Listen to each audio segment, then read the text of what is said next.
Voilà, on a le début de notre parcours. Nous sommes sur quelle rivière là? Alors ça, c'est le gave d'Ossou.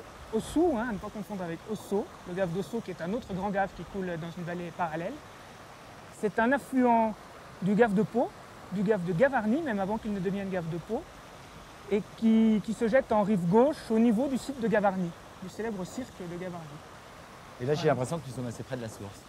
Nous ne sommes pas très loin de la source, nous sommes à une altitude assez conséquente déjà. Et donc c'est le profil type du petit gave de montagne, assez torrentueux, avec de très nombreux coups et une densité de truites très importante, mais des truites qui sont de taille assez modeste, puisque l'eau est très froide et la croissance est très faible. C'est assez normal, donc il ne faut pas s'attendre ici à prendre des truites d'1 kilo comme qui rigole. La taille moyenne c'est du 18-20 cm, hein, c'est la taille qui est atteinte à 3 ans. Encore que sur ce gave, la croissance soit assez bonne, puisque c'est un des rares gaves à couler sur une partie de son massif calcaire, par opposition à tous les autres qui coulent sur du massif cristallin. Donc la conductivité est plus importante et la croissance un peu plus forte qu'ailleurs. Donc l'eau est beaucoup moins acide que sur des massifs granitiques. Ah oui, oui, oui. Et les truites en principe sont plus grosses que dans ce Les type truites ont une croissance un peu supérieure, même à des gaves qui sont situés à 2 ou 3 km à l'aval. J'ai vu que tu avais une soie naturelle. Hein. Alors j'utilise en effet une soie naturelle, qui est une soie parallèle, une Robinson, et qui est d'un grand secours pour pêcher ce genre de rivières très accidentées, sur lesquelles une soie lourde est souvent un inconvénient insurmontable. Parce que, comme tu vas le voir, il y a des fois où il faut qu'on ait seulement le bas de ligne qui touche l'eau, donc on met la canne à la verticale, et si on a une soie lourde, bien évidemment, le poids de la soie va entraîner la mouche, alors qu'avec cette soie naturelle, on peut pêcher canne en l'air et le poids de la soie est suffisamment faible pour ne pas entraîner ni le bading ni la mouche dans les anneaux. Et pour peu qu'il y ait un vent arrière, ça va presque voile. Hein. Pour peu qu'il y ait un vent arrière, effectivement, ça nous porte et on n'a quasiment que la mouche qui se pose sur l'eau. Alors là, j'ai vu que tu graisses aussi ton bas de ligne. Je graisse tout, le bas de ligne, abondamment la mouche, parce que c'est une eau qui est très turbulente. Et donc la mouche va très souvent se retrouver sous des vagues, dans des petits remous. Sur ce genre de gave, les truites sont en général très opportunistes. Hein. Il y a rarement le problème de la mouche exacte. Ce sont des rivières qui sont assez pauvres au niveau variété d'insectes. Et les truites se nourrissent à peu près, quand elles sont dehors, bien sûr, de tout ce qui se présente, aussi bien des sauterelles que des mouches de maison, que des éphémères, des trichoptères, etc. Donc un petit palmaire remplit à peu près toutes ces fonctions. Le tout, après, reste de trouver la bonne taille. Les truites, bien sûr, sont dans tous les micro-postes qu'on voit partout où les veines se ralentissent un petit peu. Tu vois, par exemple, sous ce caillou, c'est un poste de choix. Et il doit y avoir 5 ou 6 truites cachées sous le caillou, peut-être une ou deux dans la veine en attente de nourriture. Elles se postent partout où l'eau est suffisamment lente pour qu'elles aient peu de dépenses énergétiques à nager, mais il faut que l'eau soit quand même assez rapide pour leur amener une quantité de nourriture importante. Quand l'eau est trop molle, bien sûr, elle n'a pas de dépenses énergétiques, mais il n'y a aucune nourriture qui arrive. Quand l'eau est trop rapide, il y a beaucoup de nourriture, puisque le courant est vif et charrie beaucoup de particules, mais la dépense énergétique pour s'y maintenir est importante. Donc c'est une question de bilan énergétique, si tu veux, entre une veine suffisamment rapide pour apporter beaucoup de nourriture et suffisamment lente pour ne pas dépenser trop de nourriture. Donc c'est le rapport d'énergie entre l'énergie reçue et l'énergie dépensée. Et dépensée, voilà. Donc il faut que ça soit positif, sinon la truite est morte.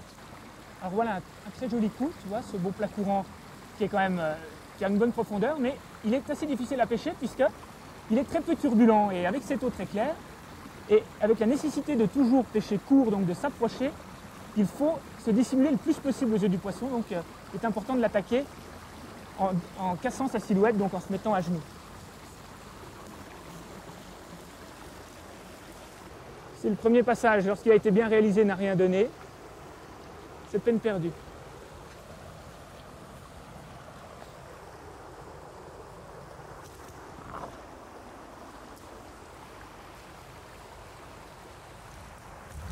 Je vais me décaler un peu.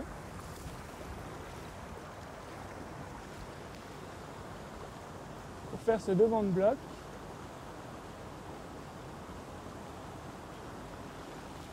Tu vois qu'en soustrayant mon bas de ligne au courant, je peux laisser travailler ma mouche assez longtemps dans un tout petit poste.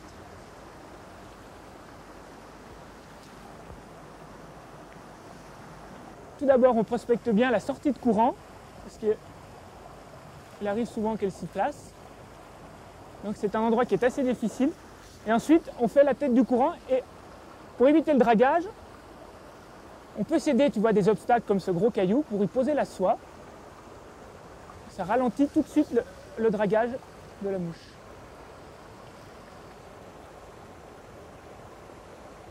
Ce sont des rivières sur lesquelles il y a quand même peu de gobage. Il ne faut pas s'attendre à voir les plats avec des truites installées qui gobent à intervalles réguliers. Ce sont des truites, comme je te disais, assez opportunistes, des rivières où il n'y a pas une quantité d'insectes très importante.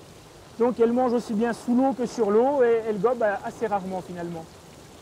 Elles gobent quand un insecte aérien passe sur la surface et c'est somme toute assez rare puisque tu vois qu'on n'a pas encore vu d'insectes posés sur l'eau. Donc c'est au hasard, une sauterelle qui loupe un saut, qui tombe dans l'eau et qui se fait entraîner, la truite va la gober, ou la même chose d'une mouche, ou une petite éclosion de trichoptère. Voilà, mais c'est pas du tout... Quand on pêche en eau rapide et sur des torrents comme ça, il faut abandonner l'image de la grande rivière lisse avec des gobages à intervalles réguliers et pendant lesquels il faut chercher la mouche exacte. Là, c'est complètement différent comme pêche à la mouche. En fait, la pêche dans ce genre de torrent, c'est une pêche principalement de poste. Une pêche de poste, exactement. Une pêche coup de fusil, durant laquelle il ne faut pas s'éterniser sur un poste. On fait 1, 2, 3 passages. Lorsqu'ils sont bien faits, on passe au poste suivant. Et ce qui va faire la réussite, c'est la cadence de prospection un petit peu, la façon qu'on aura d'enchaîner les postes et surtout de ne pas négliger les petits postes comme ces petites bordures maigres que trop de pêcheurs délaissent en se focalisant sur le poste profond, alors que les truites s'installent souvent sur ces petites bordures graveleuses.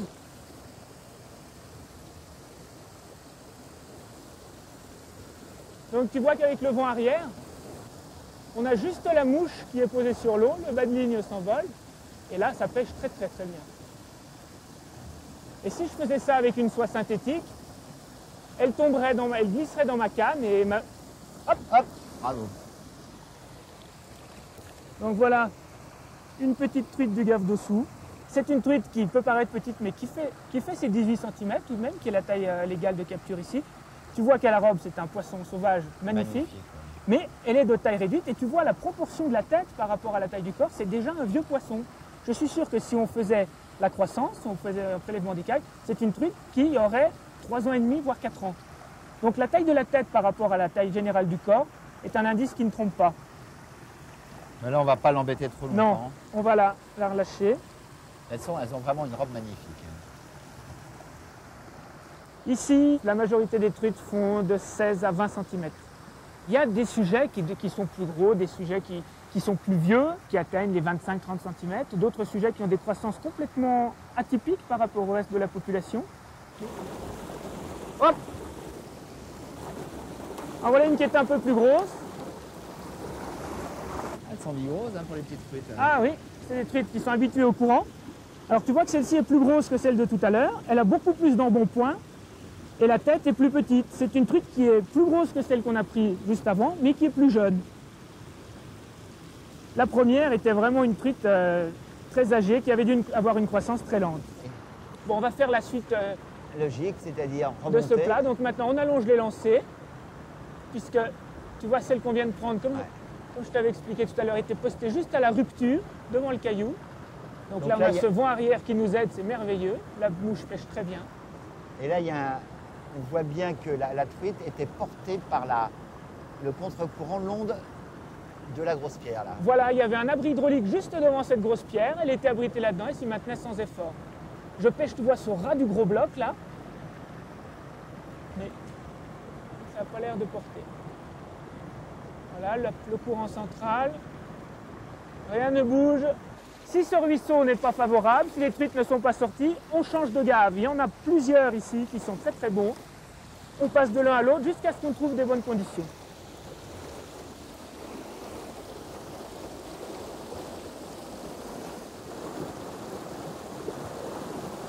Donc tu constates également que je fais très peu de faux lancers, ce n'est pour me déplacer, pour maintenir la mouche en l'air. Mais ils sont quasiment inutiles, il faut en faire le moins possible. Ce genre de ruisseaux, tu peux les attaquer à partir de juin, juillet, fin juin? Voilà, fin juin, mi-juin, fin juin, selon la précocité des années. Mais juin, c'est le mois du départ de la mouche. Ça devient praticable vers quelle époque? Alors c'est praticable dès l'ouverture, dès le début mars. Hein. Il y a encore beaucoup de neige et parfois c'est encore gelé, les années un peu rigoureuses. Mais les années précoces, même les années rigoureuses, il n'est pas gelé en totalité. Hein. Il y a encore quelques endroits gelés, mais on peut déjà y pêcher. Seulement les eaux sont très très froides et il n'y a guère que la pêche au coq ou au verron qui soit praticable. La mouche, il faut vraiment attendre juin. Juillet, août, septembre sont les mois par excellence. Et l'avantage de ces petits gaves par rapport aux rivières plus grosses, c'est que même au cœur de l'été, tu sais très bien que sur les grandes rivières, en pleine journée, il n'y a pas grand-chose à attendre, en dehors du fameux coup du soir. Alors que sur ces rivières, on peut se faire plaisir même en pleine journée. Marc, ça c'est une petite perle. Voilà, oui, c'est un plécoptère. Tu vois les deux paires d'ailes à plat sur le dos. Et une espèce indicatrice d'une qualité d'eau excellente. Donc il est tout à fait normal qu'on la trouve dans ce gave dessous et à cette altitude.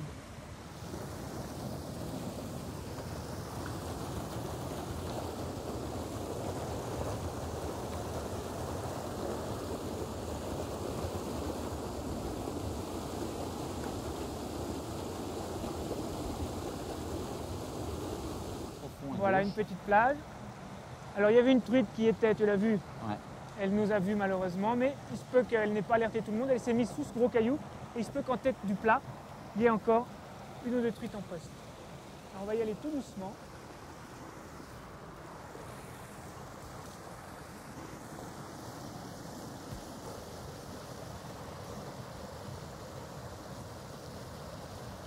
Ah, Oh! capote. J'ai cassé. J'ai une petite émergence que je ne vois pas. La voilà.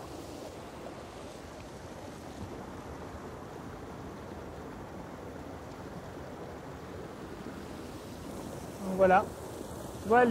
Sur ces plats un peu lents et sans turbulence, on est parfois obligé d'utiliser des émergentes, sans cul de canard, sombres. Encore une truite, tu vois, qui fait une vingtaine de centimètres. Et on a encore quelques beaux petits courants avant d'arriver à la grosse vasque sous la cascade.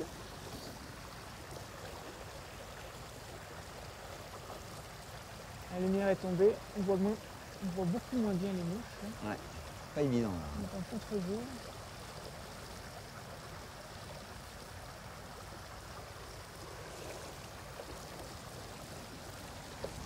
Hop là, bravo.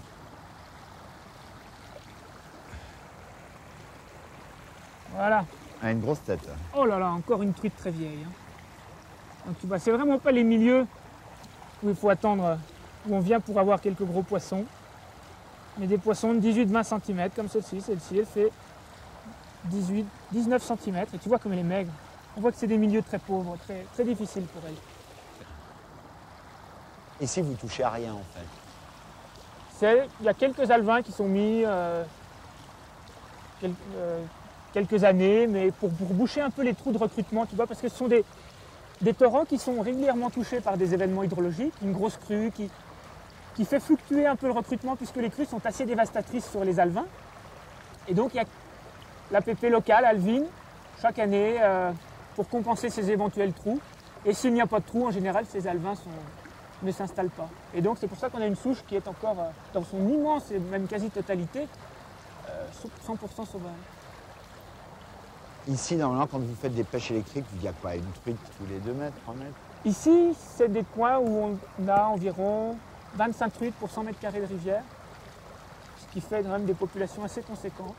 C'est des gaves très riches parce que l'eau est très pure et surtout il y a une grande diversité d'habitats. Tu vois partout ces cailloux qui font des caches, ces diversités d'écoulement, des postes. Il y a quasiment 1 ou 2 postes par mètre carré de rivière, donc une rivière très favorable à installer beaucoup de poissons, mais qui est froide et pauvre, donc des poissons à faible croissance. C'est le cas typique des torrents de montagne. Ne t'approche pas trop, voilà. Oui! Décroché. Ah. J'étais un peu mou, mais c'est pas grave. C'est quand même curieux que dans de belles retournes, de beaux postes comme ça, ne fasse pas monter de poissons. Mais normalement, comme quelqu'un pêche remonte un petit gave comme ça, il faut attendre combien de temps avant de pêcher? Ça supporte combien de pêcheurs? Il est certain qu'il ne faut pas essayer de les repêcher aux 3 heures après qu'ils soient passés. Ceci dit, il peut toujours y avoir le cas où lui passe quand les poissons ne sont pas dehors, et une demi-heure, 1 heure après, il y a une sortie de poissons parce que les conditions deviennent favorables, et à ce moment-là, on peut faire pêche derrière quelqu'un. Mais c'est quand même assez rare. Mais en fait, tout à l'heure, je n'ai pas bien vu ma mouche. J'ai ferré parce que j'ai vu la truite monter dessus. Oui, alors ça, quand on est dans des zones un peu calmes, effectivement, on peut ferrer au gobage. Et Mais donc c'est j'ai quand fait même un assez petit temps de rare. retard. Pas tous les postes qui se prêtent.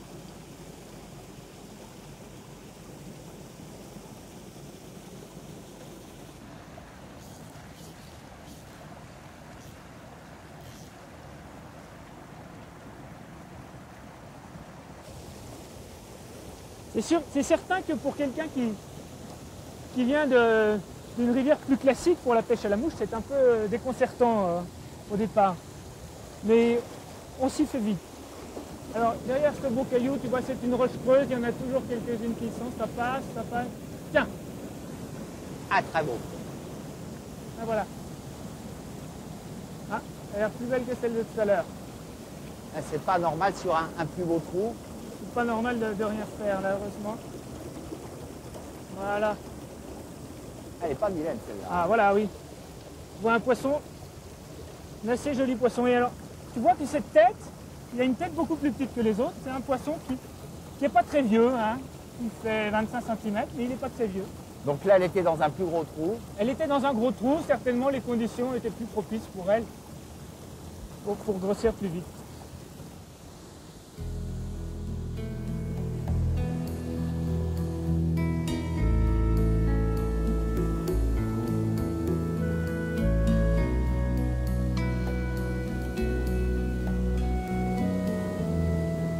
Donc là, je vois un gros rocher là au milieu. Voilà, un gros rocher, donc derrière une retourne, une zone calme, qui peut abriter une truite.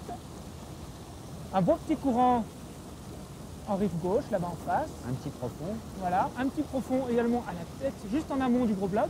Et sur la gauche, là-bas donc, 1, 2, 3, 4, 5, plus quelques postes tout au fond. Il y a bien 7 ou 8 postes à prospecter, tu vois, dans un petit plat d'une quinzaine de mètres. Ok.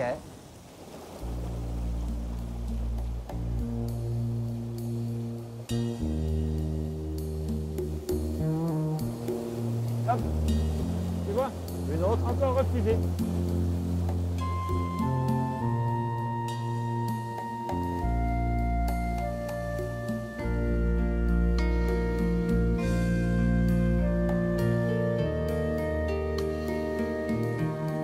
Hop.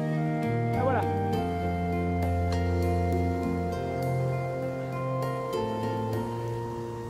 Et qu'est-ce que c'est ces traces blanches, ces marques blanches là sur les...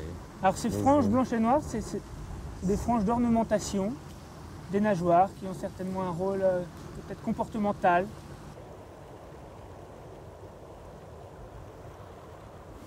Ce ras de rocher est magnifique. La visibilité est difficile hein, avec toutes ces vaguelettes. Hein. Pas évident. Voir une mouche, elles sont de 18 là-dedans. Ça passe pas mal, ça passe pas mal. Mais là, dans des profonds comme ça, on peut avoir une bonne surprise. C'est là qu'il y a les plus beaux poissons, hein. Ça c'est évident. Seulement, c'est là où ils sortent le moins, enfin où c'est le plus difficile de les faire monter surtout. Est-ce qu'elles sont assez cannibales, les truites de Caen, sur leurs alevins? Oui, elles le sont, elles exercent quand même une prédation. Sur leurs alevins, on dit qu'elles sont cannibales parce qu'on fait un peu d'anthropomorphisme, mais pour elles, c'est Elles un mangent- petit poisson, quoi. Ce serait un verron, je trouve que c'est souvent des truitelles. Là, il n'y a pas Ah, de verron dans ce temps. Non, il n'y a pas du rond, c'est uniquement peuplé de truites. À partir d'une certaine taille, elles deviennent d'ailleurs ichthyophages, c'est-à-dire qu'elles se nourrissent beaucoup de truitelles ou d'alevins. Mais c'est le cas des très gros poissons. Mais même un poisson d'une vingtaine de centimètres, s'il peut à l'occasion se croquer un alevin de l'année, il n'hésitera pas. Il ne faut pas raisonner uniquement en termes de nourriture. il y a tout un problème de température. Tu sais que les truites sont des animaux à sang froid, donc leur métabolisme est contrôlé directement par la température de l'eau dans laquelle elles vivent. Une truite qui vit dans une eau à 16 degrés, 14-16 degrés, tout son métabolisme se déroule à une bonne vitesse, donc sa croissance est assez bonne. Par contre, ici, aujourd'hui, l'eau doit être à 13-14 degrés, mais il faut savoir que pendant toute la période hivernale, elle est en dessous de 1 degré. Donc c'est complètement de la vie ralentie pour les truites pendant plusieurs mois. Donc c'est pour ça qu'à terme, une truite de 20 cm à 3 ou 4 ans. Il y a quelques trous quand même. Hein. Mine de rien, il y a de la profondeur. Hein. L'eau est tellement claire qu'on ne s'en aperçoit pas. Mais on voit bien, il n'y a pas de vase, hein, il n'y a pas de... Ah non, non. Ici, et ces truites bloc et gravillon. redescendent un peu pour frayer ou... Ah non, elle ferait sur place, tu vois, puisqu'il y a une telle diversité d'habitats. Il y a à la fois les postes de nutrition, les caches et les zones de reproduction, tout au même endroit. Donc c'est des truites qui font très peu de migration, hein. Et on les comprend puisque la pente est quand même relativement forte. Il y a des espèces de mini-cascades qui font que chaque déplacement est quand même difficile, coûteux en énergie. Donc c'est une relative sédentarité de la truite. Mais là, on voit qu'il y a des petits graviers un peu qui peuvent être favorables à la fraie. Voilà, c'est un peu ces petites plages, ce style de granina. Les queues de plat, tu vois, juste avant la cassure. C'est les zones de prédilection. Si tu viens là au mois de novembre, eh ben, on viendrait et on trouverait tous les couples. Normalement, ces truites de sur ces torrent graviers. frayent un petit peu avant les autres parce que les eaux sont plus froides. Voilà, oui. En général, les zones d'altitude sont plus froides que les zones de plaine, bien sûr, et donc les truites commencent à s'y reproduire avant la mi-vallée, avant la moyenne montagne et avant la basse montagne. Il y a un gradient altitudinal qui se fait, qui suit le gradient de température.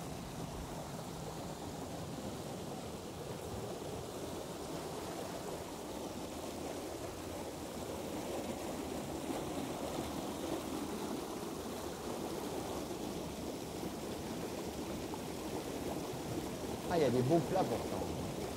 Hop là! Tiens, elle était sous le caillou. J'ai l'impression qu'on voit que c'est une truite qui se met sous les rochers parce qu'elle a un dos beaucoup plus foncé. Elle est plus foncée, oui. Elle est sortie. J'ai fait raser le rocher à la mouche et elle a dû sortir. Elle devait avoir un œil à la fenêtre, sous le rocher, mais un œil dehors. Et quand elle a vu la mouche, elle est sortie la prendre. Vous voyez une truite qui fait, voyons, et 17 cm. 17, ouais.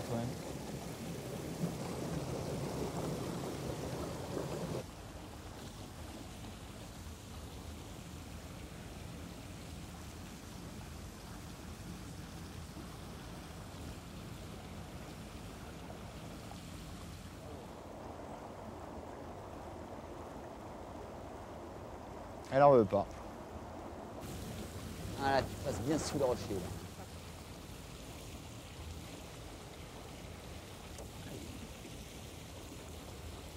Et si tu mets un petit sedge, tu peux draguer quand même ou elle ne traîne pas trop? Non, non. Même si le sedge, c'est vrai que traditionnellement, on a l'habitude de le faire draguer, c'est quand même pas recommandé ici.